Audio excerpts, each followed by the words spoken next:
हाँ तो दोस्तों अपन बात कर रहे थे जर्नल एंट्री की।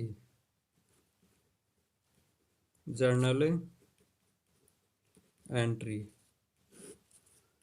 तो जर्नल एंट्री में अपन ने बेसिक नियम अपन ने पढ़ लिए थे कि खाते कितने प्रकार के होते हैं, उसके नियम क्या होते हैं, किस प्रकार से एंट्रियाँ बनती है। तो इसी कड़ी में अपन आगे चर्चा करेंगे। कुछ एंट्रियाँ पढ़ रहे थे, एंट्रियाँ और लिखते हैं थोड़ी। जैसे मैं कोई एक एंट्री लिखता हूँ, बिजली का बिल जमा करवाया। बिजली का बिल जमा करवाया 850 रुपये का। तो देखो इसकी क्या एंट्री बनेगी। सबसे पहले तो जैसे कि मैंने बताया कि इसमें सबसे पहले ये पहचान करने की इसमें खाते कितने हैं। तो कोई भी कैसी भी एंट्री आ जाओ, कम से कम नॉर्मल खाते दो होते ही है। अगर दो खाते नहीं है तो एंट्री नहीं है। तो बिजली का बिल, एक तो ये बिजली का बिल का एक खाता बनाना पड़ेगा। नहीं तो जैसे मान लीजिए आप एक अकाउंटेड हो, अकाउंटेड होने के नाते मैं मालिक हूँ बिजनेस का। मैं आपको कभी भी पूछ सकता हूँ कि आप बिजली का बिल कितना जमा करवाए एक साल में। तो आप कैसे बताओगे? आपने बिजली के बिल का सेपरेट अकाउंट नहीं बनाया तो क्या आप बता सकते होगी? बिल्कुल नहीं बता सकते। तो बिजली का बिल का एक अकाउंट बनाना ही पड़ेगा आपको। तो बिजली का बिल जमा करवा दिया तो एक तो बिजली के बिल का खाता हो गया। दूसरा खाता कौन सा होगा? तो केस में आपको लिखना पड़ेगा। तो केस अकाउंट आपको अकाउंट बनाना पड़ेगा। तो दोनों खातों की पहचान होगी, एक तो ये खाता हो गया और एक केस अकाउंट हो गया। अब बिजली का बिल कौन सा खाता है? जैसे कि अपन ने चर्चा की थी, एक होता है व्यक्तिगत खाता पर्सनल अकाउंट, एक होता है वस्तुगत खाता रियल अकाउंट, और एक होता है आय और व्यय खाता।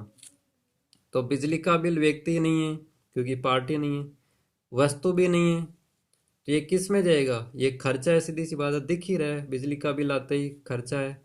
ठीक है, टेंशन हो जाती है अपने की खर्चा आ गया। तो बिजली का बिल खर्चा है, और खर्चे सारे दोस्तों बताया था मैंने डेबिट ही होते हैं। कोई सा भी खर्चा आ जाए डेबिट ही होगा। तो बिजली का बिल डेबिट करना है। एंट्री कैसे बनेगी? बिजली को बोलते हैं अपन इलेक्ट्रिसिटी। तो यहाँ पर लिखेंगे इलेक्ट्रिसिटी बिल अकाउंट डेबिट। तो electricity bill account debit to, देखो इसको डेबिट क्यों किया? क्योंकि ये खर्च है। कैश क्रेडिट क्यों होगा? क्योंकि कैश यहाँ से जा रहा है, जो चीज जाएगी वो क्या होगी? क्रेडिट होगी, इसलिए इसको यहाँ पर कर देंगे क्रेडिट। तो कैश अकाउंट क्रेडिट कर दिया। अमाउंट कितना लिखेंगे? अमाउंट जो भी है वो लिख देंगे। तो ये एंट्री अपनी बन गई। खर्चे सारे डेबिट होते हैं, इनकम सारी क्रेडिट होती है। जैसे एक उदाहरण बताता हूँ, ब्याज प्राप्त किया। ब्याज प्राप्त किया 1000 रुपीज, 1000 रुपये। ब्याज को इंग्लिश में क्या बोलेंगे? देखो जो हिंदी मीडियम के स्टूडेंट्स हैं, जो आर्ट्स के स्टूडेंट्स हैं, कईयों के दिक्कत हो जाती है क्योंकि सारी एंट्रियाँ बनती है इंग्लिश में। लेकिन इंग्लिश इतनी हार्ड नहीं है, बहुत इजी लैंग्वेज है। छठी सातवीं क्लास में आपने खूब पढ़ा था कि सिंपल इंटरेस्ट, कंपाउंड इंटरेस्ट, साधारण ब्याज, चक्रवृद्धि ब्याज। कुछ याद है आपको? खूब प्रैक्टिस की थी। तो इंटरेस्ट, ब्याज मतलब इंटरेस्ट। ब्याज किसी पार्टी से लोगे इंटरेस्ट आएगा, लेकिन ब्याज दोगे तो क्या इंटरेस्ट आएगा? अगले को आएगा। तो देखो ब्याज, यहाँ पर ब्याज प्राप्त कर रहे हो, इसका मतलब आपके क्या हुई? आपके हुई आय, इनकम। इनकम दोस्तों क्या होती है? क्रेडिट होती है। तो ब्याज तो होगा क्रेडिट। लेकिन ब्याज ले रहे हो, इसका मतलब आपके पास क्या चीज आई? कैश आया। कैश एक कौन सा खाता होती है? वस्तु होती है। कैश आ रहा है कि जा रहा है? कैश आ रहा है, सीधी सी बात है। तो कैश आएगा तो कैश डेबिट होगा। तो यहाँ पर लिखेंगे कैश अकाउंट डेबिट। कैश को डेबिट कर देंगे, जितना कैश आया उतना कैश लिख देंगे। आय क्या है? आय हमेशा होती है क्रेडिट। क्रेडिट के लिए क्या यूज करते हैं? टू का यूज होता है। टू। ब्याज को क्या बोलेंगे? इंटरेस्ट, तो टू इंटरेस्ट अकाउंट। अगर दोस्तों कभी भूल जाओ कि ब्याज कौन सा खाता है, तो खाते तो अपने पास तीन ही है ना। बस इतना देखना, सबसे पहले एक नंबर पे क्या लिखा था, व्यक्ति।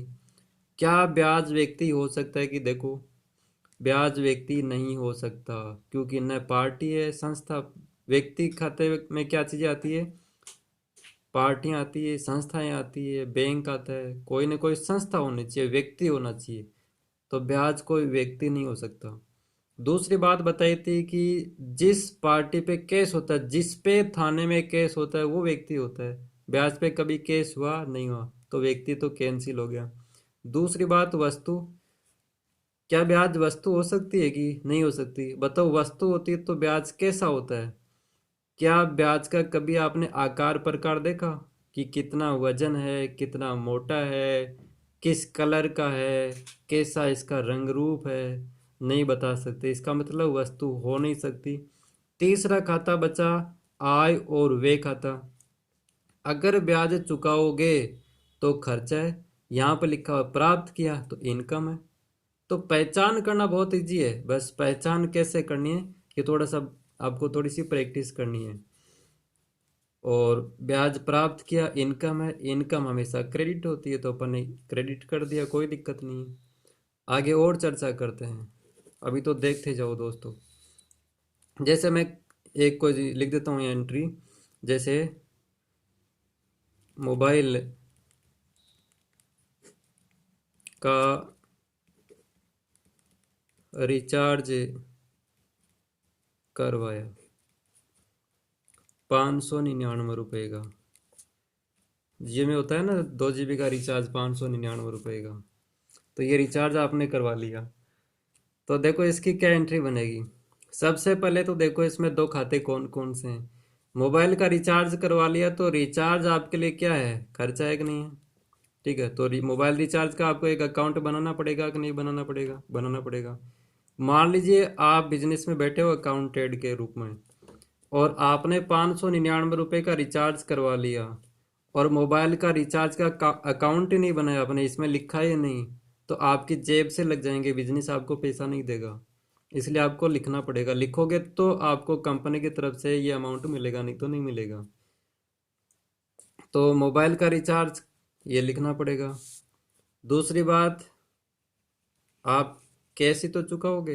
हो सकता है आप फोन पे से रिचार्ज करो, इसकी कैसे एंट्री बनती है आगे चर्चा करेंगे। अभी तो आपने रोकड़ी रिचार्ज करवाया कैश देख के, तो इसकी देखो कैसे एंट्री बनेगी। मोबाइल का रिचार्ज क्या है आपके लिए? क्या व्यक्तिगत खाता है कि नहीं हो सकता? वस्तुगत खाता है कि? मोबाइल का रिचार्ज, रिचार्ज कभी देखा है कि कैसा होता है? रंग रूप डिजाइन कुछ नहीं होता है, इसका मतलब ये वस्तु नहीं हो सकती। खर्चा है कि? रिचार्ज करवाया, खर्चा ही तो है। और खर्चा क्या होता है? डेबिट होता है, तो इसको डेबिट कर देंगे, तो एंट्री बन जाएगी मोबाइल रिचार्ज अकाउंट डेबिट। और टू केस यहाँ से जाएगा, केस वस्तु है, जो वस्तु जाएगी वो क्रेडिट होगी, तो टू केस अकाउंट, इसलिए केस अकाउंट को क्या कर देंगे, क्रेडिट कर देंगे। कितने रुपए से? तो 599 से। तो ये 599 से इसको क्रेडिट कर दिया, ये एंट्री बन गई। और देखो आगे की एंट्रियां, जैसे मैं यहाँ पर लिखूं स्टेशनरी खरीदी। स्टेशनरी खरीदी आपने 500 रुपए की। अब देखो इसकी कैसे एंट्री बनेगी। सबसे पहले तो कौन कौन से खाते, तो एक तो स्टेशनरी खरीदी, तो स्टेशनरी का आपको एक अकाउंट बनाना पड़ेगा। दूसरी बात, अब इतनी एंट्रियां कर ली तो आप बता ही सकते हो, कैश अकाउंट, बिना कैश के आपको स्टेशनरी कोई देगा नहीं, कैश तो देना ही पड़ेगा, रुपए ही तो दोगे दुकानदार को। तो दोनों खातों की आपने पहचान कर ली। सबसे ज्यादा डाउट रहेगा आपके यहाँ पर स्टेशनरी में। देखो स्टेशनरी व्यक्ति तो हो नहीं सकता, क्योंकि ये कोई संस्था नहीं है, पार्टी नहीं है, व्यक्ति नहीं है। लेकिन सबसे ज्यादा दिक्कत रहेगी कि इसको खर्चा माने या वस्तु माने, ये सबसे ज्यादा डाउट रहेगा। और आपके नहीं, जो आर्ट्स के स्टूडेंट्स हैं उन्हीं को नहीं, जो कॉमर्स के स्टूडेंट्स हैं जो आज तक 11th 12th पढ़ चुके हैं उनके भी ये सबसे ज़्यादा दिक्कत रहती है। तो देखो स्टेशनरी को क्या माने अभी देखते हैं अपन। स्टेशनरी लगती वस्तु है, जैसे पेन है, पेन वस्तु दिख रही है क्योंकि भौतिक आकार प्रकार डिजाइन सब की है इसको, ठीक है, तो ये वस्तु दिख रही है। जैसे आप कोई नोटबुक खरीदोगे, किताब खरीदोगे, रब कॉपी खरीदोगे, आपको लगती वस्तु है, लेकिन वस्तु होती नहीं है, इसको अपन मानते हैं खर्चे में। खर्चे में क्यों मानते हैं? जैसा कि मैंने पहली क्लास में बताया था, थोड़े से एग्जाम्पल और देता हूँ फिर आपको मैं बताता हूँ।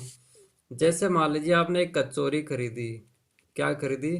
कचौरी खरीदी। बताओ भौतिक है कि नहीं है? कचौरी का तोल हो सकता है, कलर देख सकते हैं, हाथ में ले सकते हैं, वजन हो सकता है। कचौरी भौतिक होती है, लेकिन लेते किस में? खर्चे में। ऐसे बात करें चाय की, चाय पी होगी आपने खूब, लॉकडाउन में नींबू की चाय खूब पी होगी आपने। तो चाय भौतिक होती है कि नहीं होती है? बिल्कुल होती है, ठीक है। यानी कि कुछ चीजें ऐसे होती है जो डेली यूज होती है, दैनिक उपयोग। याद आ गया कुछ पहली क्लास है? डेली उपयोग की चीजें, दैनिक उपयोग की चीजें, यानी कि यूज एंड थ्रो। यूज करो, ठीक है, यूज करते ही उसका अस्तित्व खत्म हो जाए तो ऐसी चीजें हमेशा खर्चे में ली जाती है। कचौरी खाओगे पेट में चली जाएगी, चाय खाओ पीओगे, ठीक है, तो चाय का अस्तित्व समाप्त हो जाएगा। जैसे मान लीजिए ये पेन आपने खरीदा, पेन को आप कितने दिन चलाओगे? 10 दिन, 5 दिन, 15 दिन, ठीक है। और कोई मेरे जैसे ज़्यादा ही कंजूस आ गया तो महीने तक चला सकता है, ठीक है, लेकिन समाप्त हो जाएगा, इसका अस्तित्व रुक जाएगा। इसलिए ऐसी जो चीज़ें होती है जिनका अस्तित्व समाप्त हो जाए जल्दी, यूज करने वाली चीज़ें, वो चीज़ें हमेशा किस में जाएगी? खर्चे में जाएगी दोस्तों। आगे अपन चर्चा करेंगे, जो कॉमर्स के स्टूडेंट्स से थोड़ा सा गौर से समझ ले। जैसे अपन अभी चर्चा कर रहे थे, एक बनाते हैं अपन ट्रेडिंग अकाउंट, और इसी का पार्ट माना जाता है प्रॉफिट एंड लॉस अकाउंट। इसके बाद में अपन बनाएंगे बैलेंस शीट। क्या बनाएंगे? Balance sheet. बैलेंस शीट को हिंदी में अपन बोलते हैं चिट्ठा, चिट्ठा या स्थिति विवरण, ठीक है, स्थिति विवरण। ये बैलेंस शीट क्या होती है? बैलेंस शीट आपके बिजनेस की स्थिति बनाए बताएगी कि आपके बैलेंस ये बिजनेस की स्थिति कैसी है, ठीक है। आपके पास कितनी संपत्तियां हैं, आपके पास कितने लायबिलिटीज है, लायबिलिटीज मतलब दायित्व है, कितना चुकाना है बिजनेस को। तो ये सारी चीजें कहाँ से होगी? वो बैलेंस शीट में से होगी। प्रॉफिट एंड लॉस अकाउंट में अभी भी मैंने बताया था कि इसमें सारे तो खर्चे और सारी इनकम। तो खर्चे कहाँ जाते हैं? प्रॉफिट एंड लॉस अकाउंट में। तो ये क्या है? ये खर्चा ही तो है। तभी तो पता चलेगा आपके बिजनेस में कितना लाभ हुआ, कितनी हानि हुई। इसलिए लाभ हानि खाते में जाने वाली सारी चीजें या तो खर्चा या इनकम। पैसे आ रहे हैं तो इनकम, पैसे जा रहे हैं तो खर्चा। इसलिए स्टेशनरी किस में जाएगी? खर्चे में जाएगी। दोस्तों अभी अपन चर्चा कर रहे हैं जर्नल एंट्रीज की। तो जर्नल एंट्री चाहे आप स्टेशनरी को वस्तु माने चाहे खर्चा माने, आपकी एंट्री सही बन जाएगी। लेकिन गलती कहाँ होगी? गलती होगी यहाँ पर, आपका P&L अकाउंट सही नहीं बनेगा, क्योंकि स्टेशनरी P&L अकाउंट में जाती है। अगर आपने इसको वस्तु में मान लिया तो आप दिखाओगे कहाँ पर? बैलेंस शीट में, जबकि बैलेंस शीट में स्टेशनरी नहीं आ सकती। एक कंडीशन में आ सकती है, किस कंडीशन में आएगी? अगर ये अपन चर्चा करेंगे जब समायोजन एडजस्टमेंट एंट्रियां पढ़ेंगे उस समय। क्योंकि खाते बंद करते समय कुछ स्टेशनरी ऐसी होती है जो यूज ही नहीं लिया आज तक आपने, ठीक है, खरीद तो ली लेकिन यूज नहीं ली, अगले वर्ष काम में लोगे, तो वो तो आपकी संपत्ति मानी जाएगी, उसको बैलेंस शीट में आपको ट्रांसफर करना पड़ेगा, ठीक है। तो उसकी कैसा एडजस्टमेंट बनाएंगे उसका, वो अपन आगे चर्चा करेंगे। अभी स्टेशनरी को अपने को क्या माना है? खर्चा माना है। खर्चे मानो डेबिट होगा, वस्तु मानो तो भी डेबिट होगा, तो अभी अपने को खर्चा ही मानना है। तो स्टेशनरी को डेबिट कर दो, कोई दिक्कत नहीं है, मेरे हिसाब से ये समझ में आ गया होगा। तो stationery account debit to cash account, जो भी अमाउंट है अपन लिख देंगे। ये एंट्री बन गई। देखिए दोस्तों, थोड़ा सा और बता देता हूँ। अपन ये जो क्लास ले रहे हैं वो स्पेशल टैली के लिए ये क्लास ले रहे हैं, लेकिन टैली में जाने से पहले अगर आपको जर्नल एंट्रीज नहीं आती तो दोस्तों आपसे टैली में कुछ काम नहीं होगा। इसलिए जर्नल एंट्री आपको सीखना बहुत ही कंपलसरी है, ठीक है। और ये जो जर्नल एंट्री है जो 11th-12th के जो स्टूडेंट्स हैं उनके लिए भी फायदेमंद है। जो जूनियर अकाउंटेंट की तैयारी कर रहे हैं उनके भी ये टॉपिक पूरा दिया हुआ है, ठीक है। तो कोई भी इस क्लास को देख सकते हैं। आगे अपन चर्चा करें, खूब सारी एंट्रियाँ लेते जाएंगे। जैसे मैं कहूँ मजदूरी चुकाई 500 रुपये। मजदूरी को इंग्लिश में क्या बोलते हैं? देखो यहाँ पर दो टर्म्स है, शायद मैंने पहले बता दिया होगा। एक होता है मजदूरी, एक होता है वेतन। मजदूरी को इंग्लिश में बोलते हैं वेजेज,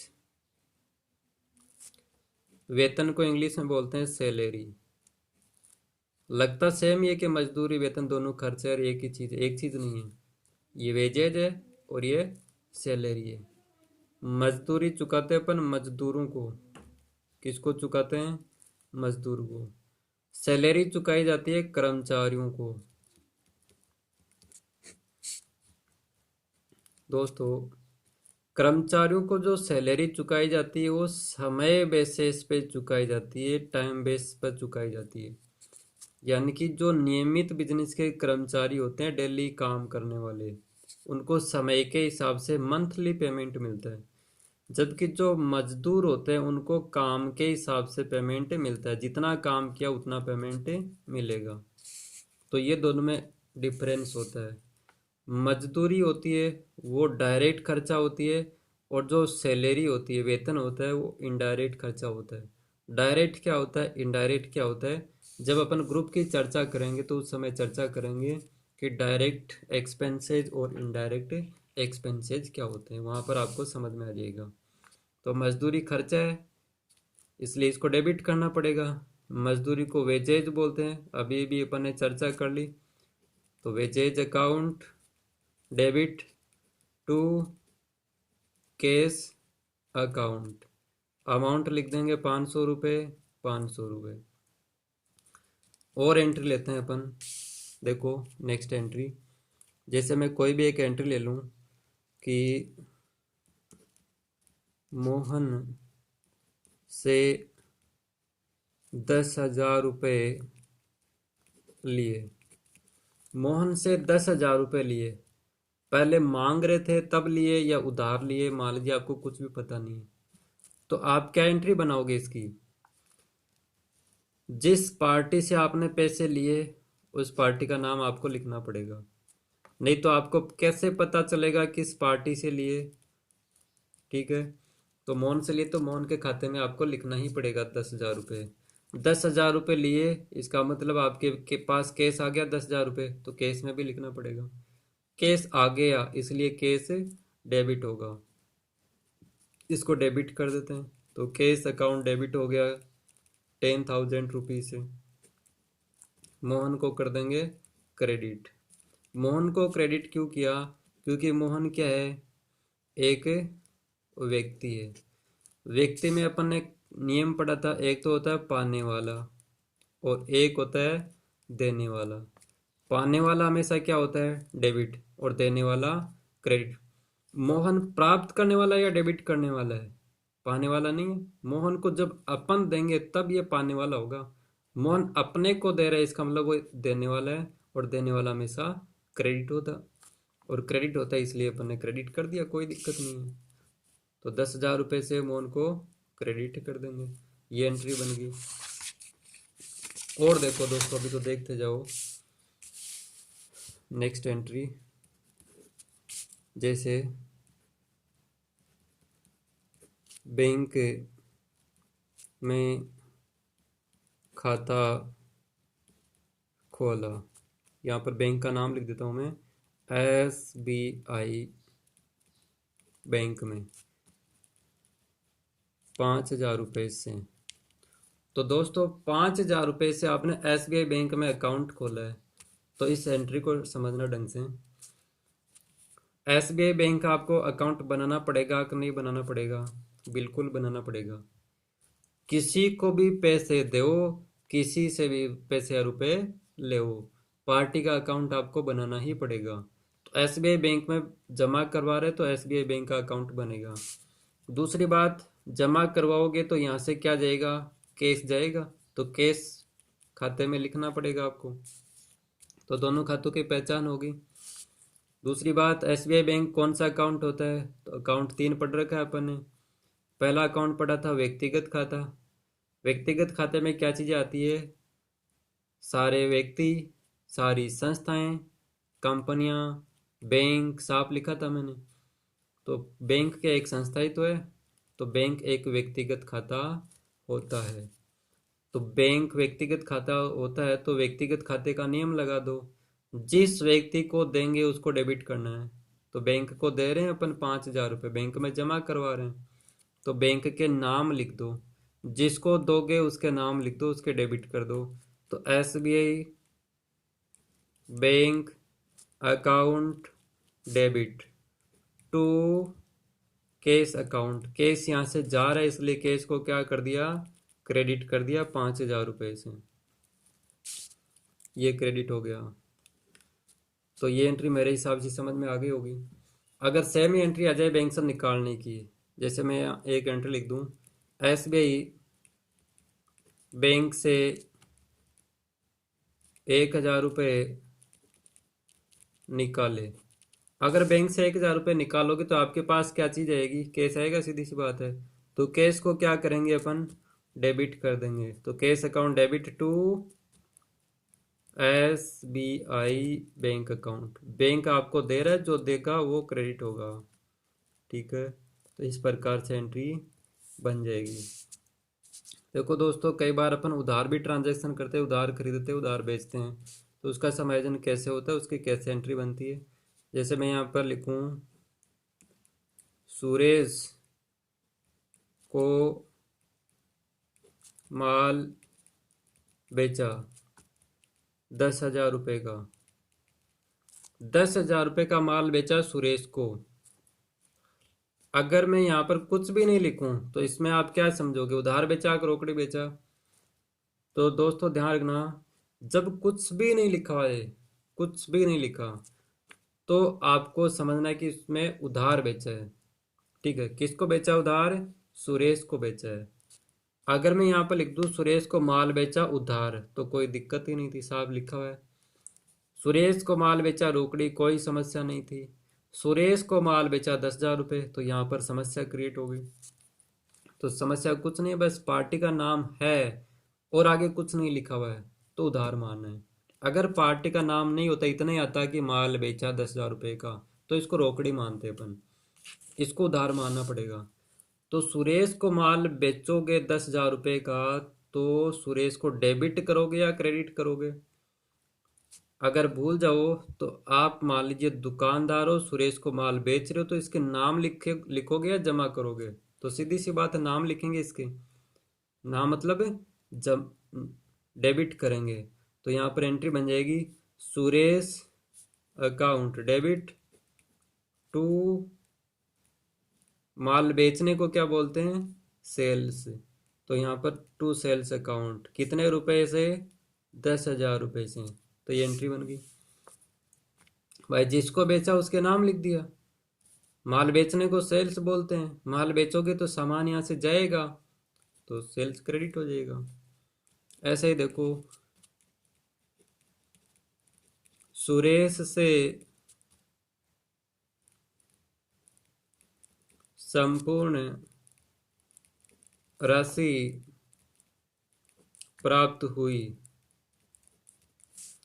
सुरेश से संपूर्ण राशि प्राप्त हुई, मान लीजिए अमाउंट कुछ भी नहीं लिखा हुआ, अमाउंट कुछ भी नहीं, तो आपको पहचान करनी पड़ेगी कि सुरेश को कितने रुपए का माल बेचा था या सुरेश में कितने रुपए अपन मांग रहे हैं। अपने को सब कुछ पता रहेगा।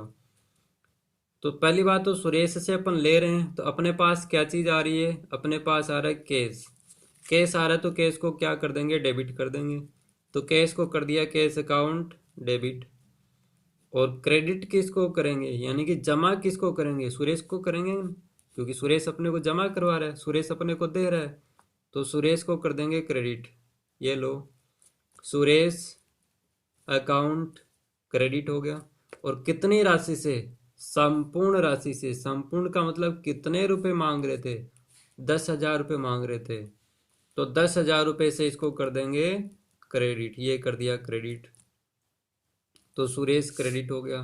तो सुरेश का खाता अब बंद हो गया। देखो खाता बंद कैसे होता है, यानी कि कोई भी एक अकाउंट, कोई भी अकाउंट, जैसे सुरेश अकाउंट ले लो, तो कोई भी अकाउंट जितनी राशि से डेबिट है वो ही अकाउंट उतनी ही राशि से क्रेडिट हो जाए तो खाता बंद मान लिया जाता है।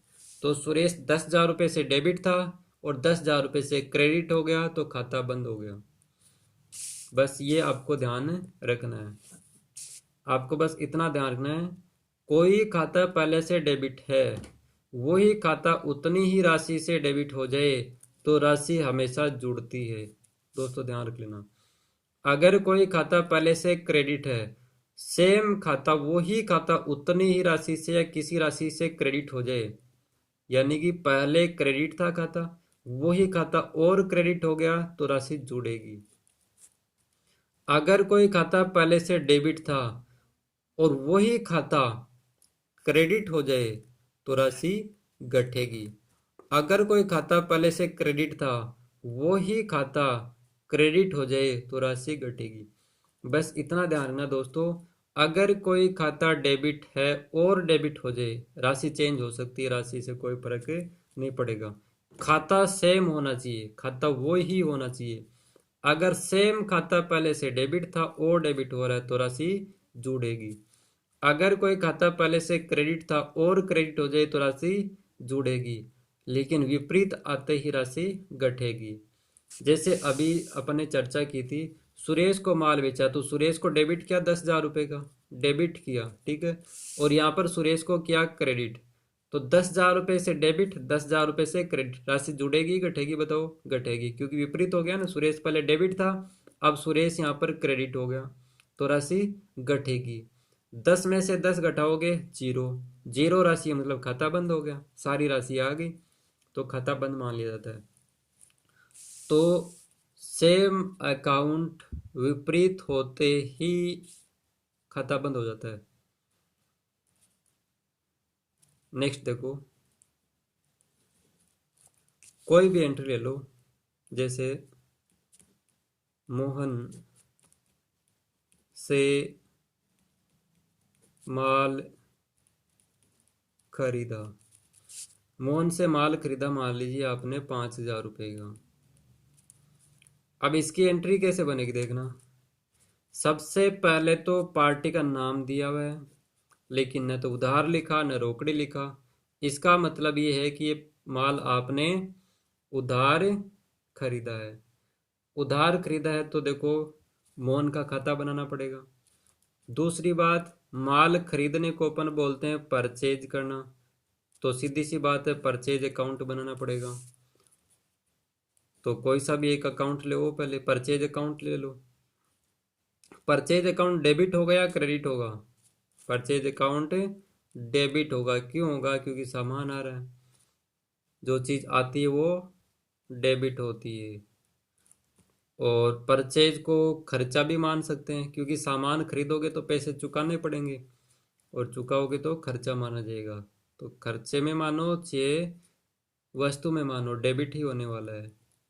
तो purchase account debit to Mohan account हो जाएगा, क्योंकि मोहन से खरीदा है तो मोहन क्या बन जाएगा, व्यक्ति।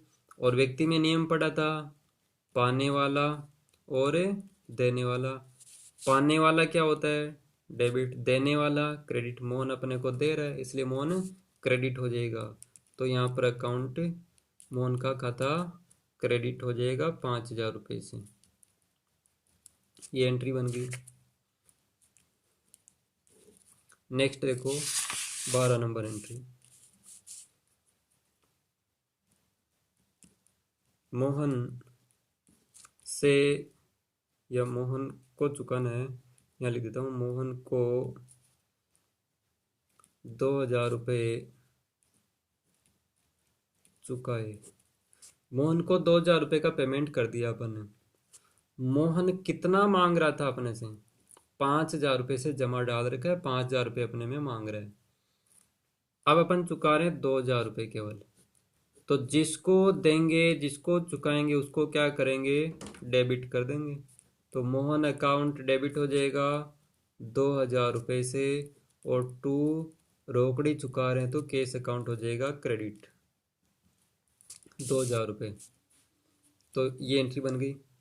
अब देखो मोहन को 5,000 रुपये चुकाने हैं, चुकाया 2,000 रुपये, तो क्या मोहन का खाता बंद हो गया? कि नहीं हुआ।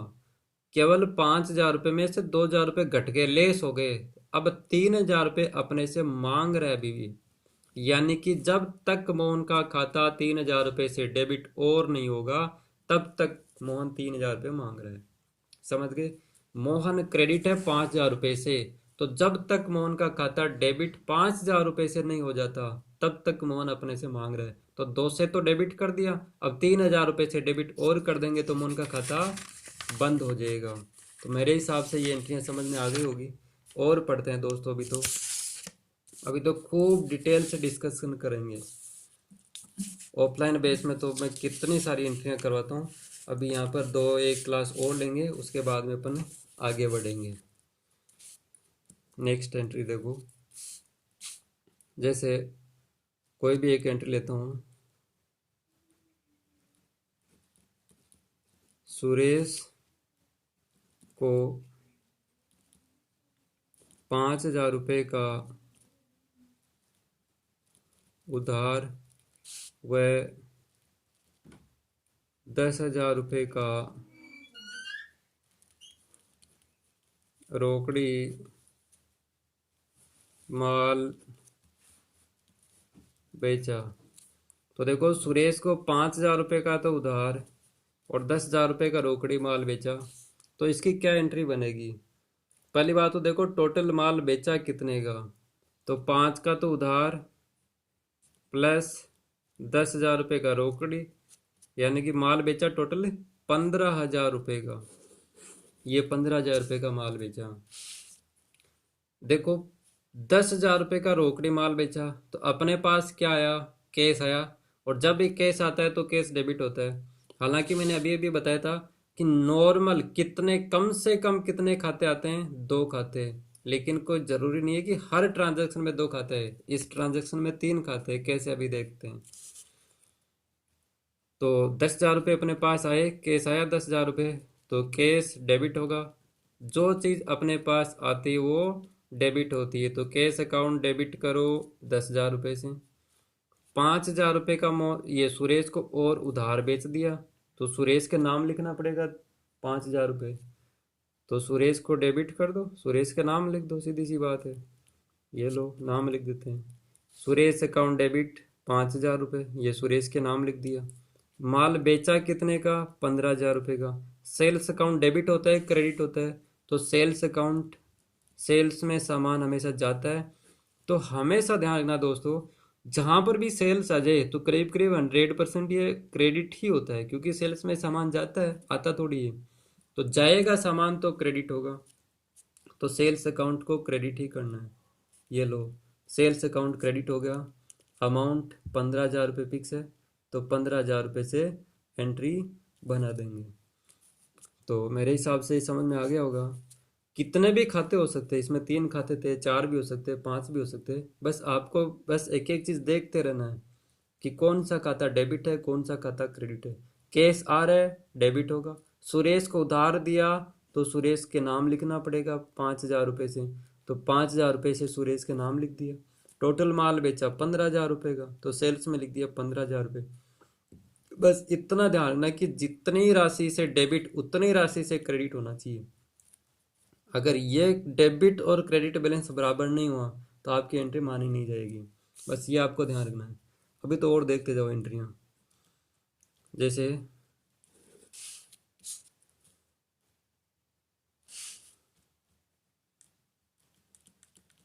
माल बेचा चेक से, यानी कि चेक से माल बेचा आपने 5,000 रुपये का। देखो दोस्तों कैसे इसकी एंट्री बनेगी। यानी कि आपके पास क्या चीज़ आई, आपके पास आया चेक 5,000 रुपये का, और माल बेचा। माल बेचने को इंग्लिश में बोलते हैं अपन सेल्स करना। तो एक तो अकाउंट हो गया सेल्स अकाउंट।